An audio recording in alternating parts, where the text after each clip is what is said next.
అమ్మ సమస్య ఏంది? ఏ సమస్య మీద వచ్చారు ఇక్కడికి? కంట్రోన్మెంట్లో డ్యూటీ చేస్తామండి. అలా స్కీపర్ లాగా చేస్తాము.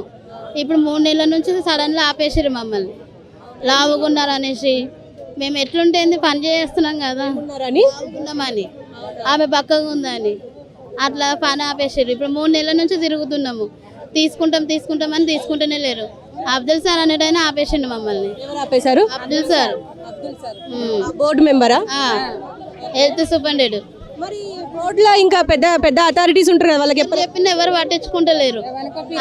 ఆయనకే చెప్పమని అంటున్నారు. ఆయనకి చెప్తే ఆయన అసలు ఒప్పుకుంటలేదు. ఇదే పని ఉందా, వేరే పనులు లేవా అంటే ఇన్ని రోజుల నుంచి మేము ఈ పని చేస్తున్నాము. 2011 నుంచి చేస్తున్నా నేను. 12 సంవత్సరాలు అవుతుంది. ఇన్ని రోజుల నుంచి చేస్తున్నాము. ఇప్పుడు సడన్గా వేరే పని చూసుకో అంటే మా ఏజ్ అంతా అందులో అయిపోయినాక ఇప్పుడు వేరే పని ఎవరు ఇస్తారు మేడం? అట్లా మధ్యలో ఆపేస్తారు. ఇప్పుడు 2 సంవత్సరాల నుంచి ఇట్లనే ఆపుడు తీసుకున్నాడు అయింది. ఇప్పుడైతే 30 మందిని తీసుకున్నారు, కొంతమందిని తీసుకున్నారు. ఇక మిగతా వాళ్ళని అసలు ఎవరు పట్టించుకుంటలేరు. మా పరిస్థితి ఏంది? మేము ఎట్లా బతకాలి? నాకు ఒక బిడ్డ, మా ఆయన కూడా లేడు. మేము ఎట్లా బతకాలి మేడం చెప్పండి? అట్లా ఇప్పుడు ఎంత తిరిగినా కూడా పట్టించుకోవట్లేదు మమ్మల్ని. ఎందుకు ఇంక ఇక్కడికి వస్తే రేవంత్ రెడ్డి సార్ అన్న కొంచెం మాట్లాడతారేమో అన్నట్టు మేము ఇక్కడికి వచ్చినాం. ఇక లోపలికి వెళ్ళిండ్రా? ఇచ్చినాం. ఈ రోజే ఇచ్చినాము. వారం రోజులలో మెసేజ్ వస్తుందని చెప్పారు, ఫోన్ చేస్తుందని అన్నారు. మళ్ళీ ఒకవేళ రాకపోతే మళ్ళీ వస్తారా? వస్తాం. మీరు మిమ్మల్ని కూడా నేను బక్కగా ఉన్నానని తీసేసిండు అబ్దుల్ సార్. నా భర్త ఆటో టాక్ వచ్చి చచ్చిపోయి నాకు 4 పిల్లలు. పెట్టుకోవాలంటే మెడలు బట్టి దొబ్బేస్తుర్రు. అక్కడ డ్యూటీ మెడలు బట్టి దొబ్బేస్తుర్రు.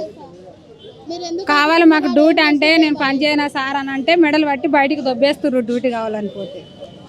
బొల్లారం నేను చేసేది. అక్కడ పోలీసులకు కానీ ఇప్పుడు ఆర్మీ చీఫ్ ఉంటారు కదా, వాళ్ళకి ఏం చెప్పడానికి ఉండదా? వాళ్ళకి అట్లా చెప్పనియరు. ఎవరికి ఏడ ఫిర్యాదు అవుతారో కాపారంటేనే ఇట్లా తిరుగుతున్నాం మేము. రేవంత్ రెడ్డి వచ్చిండు కదా, సరే మాకేం న్యాయం అవుతుంది అన్నట్టు వచ్చినాం. ఆమెకు భర్త లేడు, నాకు కూడా భర్త లేడు.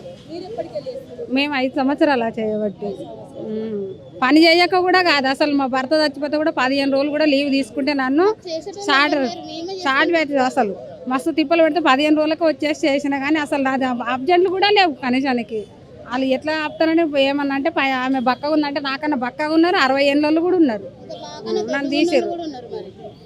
అట్లా మా మీద పగబట్టి తీసారు. మాకు మందిని తీసారు? మీ ఇద్దరినేనా? ఈమె కూడా ఉంది. ఇంకా చాలా మంది 15 మంది తీసిర్రు కానీ వాళ్ళు 8 మంది దాకా ఆయన తీసుకున్నాడు. ఎవరైతే ఆపిరో ఆయన తీసుకున్నాడు. మళ్ళీ మిగతా వాళ్ళని లోపల ఇక దఫాదారు సూపర్వైజర్ మాట్లాడి తీసుకున్నాడు. మా దఫాదారు కూడా చెప్పిండు ఆమె పని చేస్తుంది సార్, పని చేస్తుంది అని అన్న ఇంటలేడు. ఈమెకు లాస్ట్ టైమే చెప్పినాం కదా. ఇప్పుడు ఆమె నాకు ఏజ్ 32 ఉంది. నాకు 60 ఏళ్ళు కూడా లేవు నేను పక్కకు ఉండడానికి. నేను ఎట్లుంటే ఆయనకేంది, నేను పని చేస్తున్నానా చేస్తలేనా అది కదా చూడాలి. 2 సంవత్సరాలు ఇప్పుడు ప్రతిసారి ఇట్లనే అవుతుంది మేడం. మాకు కంట్రోన్మెంట్లో డ్యూటీలు అనేది పర్మనెంట్ ఉండలేదు. మా పని మేము చేసుకున్నా కూడా మమ్మల్ని ఆపేస్తున్నారు, పెడుతున్నారు. ఇవ్వకపోతే పక్కకు దొబ్బేస్తున్నారు మమ్మల్ని. మేము ఏడ దేవాలి అసలు? ఎంత తీసుకుంటారు ఏమో తెలియదు. చెప్పితే తీసేస్తారు. డబ్బులు తీసుకుంటారంటే పక్కకు దొబ్బేస్తారు మమ్మల్ని. అడిగిండ్రా డబ్బులు? మమ్మల్ని అడగకనే పక్కకు దొబ్బేసారు. మారుతుంది మాకు సంవత్సరానికి ఒకసారి. ఆ టెండర్లో పక్కకు నిలబెట్టేస్తారు. ఎందుకంటే వాళ్ళకి తెలుస్తుంది కదా. ఇగో ఈమె డబ్బులు ఇచ్చెక్కింది.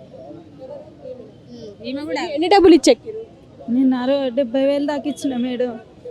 నా పరిస్థితి మంచిగా. నేను మాది పాలకూరు దగ్గర శాతాపురం ఆలర్ జనగా అయితే ఇట్లా డ్యూటీ ఉన్నది అమ్మ అని చెప్పారు. భార్య భర్తకు ఉందంటే వచ్చినాక 15 రోజులు చేసిన తర్వాత ఆ కండక్టర్ పట్టిన ఆయన అన్నాడుగా, అమ్మ డబ్బులు కట్టాలా అని చెప్పిళ్ళు.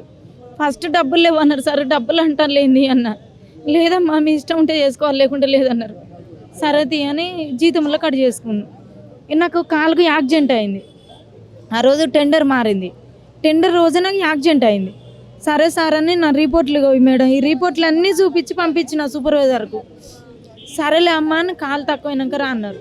మళ్ళీ అందులో ఒకటి పెద్ద సారు మహేందర్ సార్ అని ఉన్నాడు. అమ్మ నీ కాలు నొప్పి తక్కువైనాకనే రా అంటే ఇప్పటికి 4 నెలలు మేడం నేను తిరుగుతూనే ఉన్నా. ఒక 4 రోజులు ఆగంటే ఇప్పటికి 4 నెలలు నేను చేసుకుంటే బతికదాన్ని. నాకు ఇల్లు లేదు, నా పరిస్థితి మంచిగా లేదు, అప్పుల పాలు ఉన్నాయి. నేను రెంట్ కట్టుకొని ఉండాలన్న భర్త తిడుతుండు. మా పరిస్థితి ఏంది మేడం? ఇవన్నీ చూపించినా కూడా నా పరిస్థితి అర్థం చేసుకోలేదు. నిన్న కూడా వెళ్ళిన ఒక 4 రోజులు ఆగు అంటారు. ఎన్ని రోజులు ఆగాలి మేడం? 15 రోజులు తిరుగుతున్నారు. ఇప్పుడు 4 నెలలు నేను తిరగబట్టి ఈ ఫస్ట్తోనే 4 నెలలు నేను తిరగబట్టి చెప్పిగా మా భర్త తిడుతుండు. చెప్పు, మేము పేదోళ్ళం సార్, మేము ఉన్నోళ్ళం కాదు. మేము అక్కడ ఒక సార్ ఉంటాడు, ఆ సార్కి ఇచ్చేసినాం. ఇంకొక ఆయన ఉంటాడు కండక్టర్కి ఇచ్చిన, ఆయన దిగిపోయింది కదా. మా పరిస్థితి ఏంది చెప్పండి. 4 రోజులు ఆగు, 4 రోజులు అంటే 4 నెలలు ఇప్పుడు మేము ఆగి ఉన్నోళ్ళని లేని వాళ్ళు అర్థం చేసుకోవాలి కదా మేడం. మేము అమ్మ మీ సమస్య ఏంది? కోసం అమ్మ తిరిగి తిరిగి చెప్పులు అరుగుతున్నాయి. మేము అన్ని ఇచ్చామమ్మా, కాగితాలు అన్ని చెత్తకుండలో పడేసారమ్మా. ఇప్పుడు ఇచ్చి వచ్చాము ఇక్కడ, మరి ఏం చేస్తారో ఇల్లు కోసం అమ్మా. మీరు ఎప్పటి నుంచి ఉంటున్నారు ఇక్కడ? ఇక్కడ 25 సంవత్సరాలు అవుతుందమ్మా. ఇక్కడే అమ్మా, మా ఆయన కూడా లేడమ్మా. మళ్ళీ బతుకుతున్న పిల్లలు, 2 పిల్లలు ఇళ్ళల్లో పనిచేసి బతుకుతానమ్మా. నేను ఏమీ లేదు మాకు ఆధారం. 2 కొడుకులమ్మా, 2 కొడుకులు, నేను. ఎప్పుడో పొద్దున వచ్చామమ్మ, ఇప్పుడు అయింది ఇచ్చి వచ్చాం. ఇచ్చి వచ్చామమ్మా. మరి మీరే చూడాలి, ఇంక వచ్చినట్టు చూడండి అమ్మా. ఎన్నిసార్లు ఇచ్చానమ్మా, అన్నీ పడేస్తున్నారమ్మా కాగితాలన్నీ చెత్తకుండీలో. అప్పుడు ఆయన ఉన్నప్పుడు పెట్టామమ్మా, పేరు వచ్చింది. ఆయన దిగిపోయాడు, ఈయన వచ్చారు కదమ్మా. మరి ఈసారి ఇస్తారని ఇక్కడ పేరు వచ్చిందమ్మా. అప్పుడు ఇస్తా అన్నారు, ఈసారి దిగాడు కదమ్మా. మళ్ళీ ఈయన వచ్చారు, ఇంక ఈయన ఇస్తారమ్మా అని మేము ఇక్కడికి వచ్చామమ్మా. అంత దూరం రామంతపురం నుంచి వచ్చామమ్మా. అక్కడ ఉంటామమ్మా, 20 సంవత్సరాలు అక్కడ ఉన్నామమ్మా. మాతో వెనకాల వాళ్ళు అందరికి వచ్చినాయమ్మా. మరి ఏమెట్టు కొనుక్కున్నారో, డబ్బు పెట్టి కొనుక్కున్నారు, కానీ మా పక్కన వాళ్ళకి వచ్చిందమ్మా, మాకు రాలేదు. ఎన్ని సంవత్సరాలు రాలేదు అని అడిగితే మా సమాధానం చెప్తలేదమ్మా. అస్సలు కేర్ చేస్తలేము. మేము ఎన్నిసార్లు తిరుగుతున్నాము. పనికి వెళ్ళాలి, మళ్ళీ అక్కడ పరిపాలన. ఇప్పుడు పని మానుకుని ఇక్కడికి వచ్చామమ్మా. ఇళ్ళల్లో పనికి ఎప్పుడు వాళ్ళు తీసేస్తారు కూడా తెలియదు కదమ్మా. రాకపోతే తీసేస్తారమ్మా. మరి ఈసారి ఏం చేస్తాడో దేవుడు మరి ఇవ్వాలమ్మా. మీరే చూడాలన్నీ. ఎన్ని సంవత్సరాలమ్మా, అప్పటి నుంచి ఉన్నానమ్మా. నేను చిన్నప్పుడు అప్పటి నుంచి హైదరాబాద్ వచ్చినాము. నేను అక్కడ ఉన్నామమ్మా. ఒక్క ఇంట్లోనే ఉంటాం. మళ్ళీ ఎక్కడక్కడ కిరాయి కట్టుకున్నప్పటికి 7,000 అయిందమ్మా. కిరాయిలు కట్టి నేను ఎలా కట్టుకున్నామ్మా. 2 ఇల్లు పని చేసుకుని. చెప్పండి. పేషెంటు నేను ఇళ్ళల్లో పని చేస్తాను. మేము వచ్చి 25 సంవత్సరాలు అయింది. 3-4 సార్లు ఇల్లు పెట్టాము, ఇల్లు ఇంటి రాలేదు. మేము వెళ్తే ఇల్లు గడుస్తుంది, లేకపోతే లేదు. మా ఆయన పేషెంటు, మాకైతే ఇల్లు కావాలి.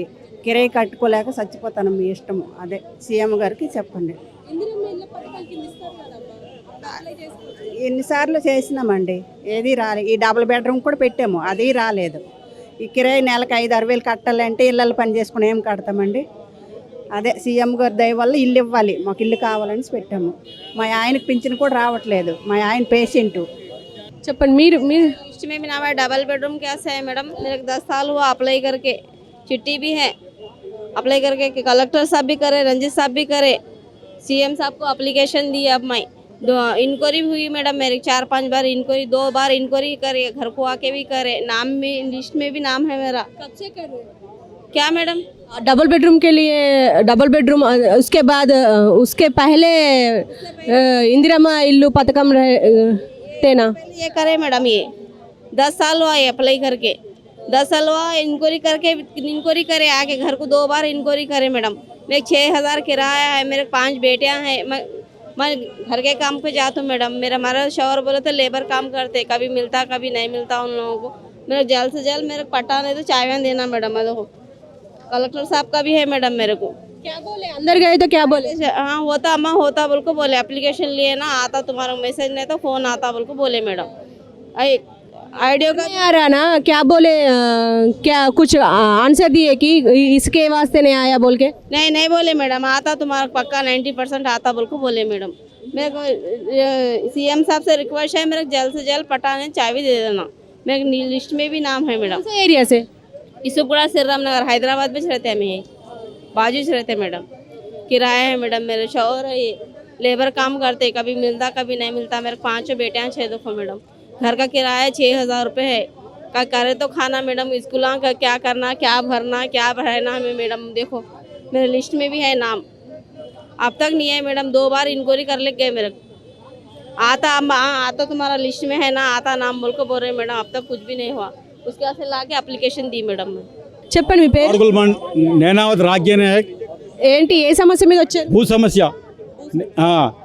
నాకు వచ్చే పెన్షన్తోని, వికలాంగుల పెన్షన్తోని కూడబెట్టి డబ్బులు మొత్తము 32,000కు 18 గుంటల భూమి కొన్నాను. 18 భూమి కొంటే ఆ భూమిలో 12 గుంటల భూమి మాత్రమే నా పాస్బుక్లో నమోదయ్యింది. మిగతా 6 గుంటల భూమి ఇంతవరకు నమోదు కాలేదు. 2019లో కొన్నాను నేను అది భూమిని. ఆ భూమి ఇంతవరకు మ్యూటేషన్ కాలేదు, పాస్బుక్లో ఎక్కలేదు. ఆ ఎంఆర్ఓ దగ్గరికి పోయినా కానీ అది పెండింగ్లో పెట్టిరట్నే. కలెక్టర్ ఆఫీస్ కూడా దరఖాస్తు ఇచ్చినాం. ఆ కలెక్టర్ గారు 6 ట్రాన్స్ఫర్ అయిపోయారు. ఆ ఇచ్చిన దరఖాస్తులు మొదలు ఎక్కడ పడేసారో ఇంతవరకు తెలియదు. ఆ సమస్యను ఇప్పుడు ప్రజావాణిలో పెట్టాము. ఇప్పుడు కలెక్టర్ గారికి, రంగారెడ్డి కలెక్టర్ గారికి రాస్తామని చెప్పారు. ఆ 6 గుంటల భూమి మా పేరు మీద పాస్బుక్లో నమోదు కావాలి. మాకు తోవ పోయేదానికి భూమికి తోవ ఉండాలని విన్నపం చేసాం. అది త్వరలో అవుతుందని ఈ ప్రభుత్వంలో విన్నవించుకున్నాము. ఎప్పటి నుంచి అంటే మీరు ఎప్పుడు గుర్తించారు ఇది సమస్య ఉంది అని? మన ప్రజాపాలన మొన్న రేవంత్ రెడ్డి గారు టీవీ న్యూస్లో వచ్చాము మేము. అప్పటి నుంచి ఈ దరఖాస్తు ఇచ్చినాం. అంటే న్యాయం జరుగుతుంది అనుకుంటున్నారు? న్యాయం అవుతుంది. అంతకుముందు కాలే, ఇప్పుడు అవుతుంది.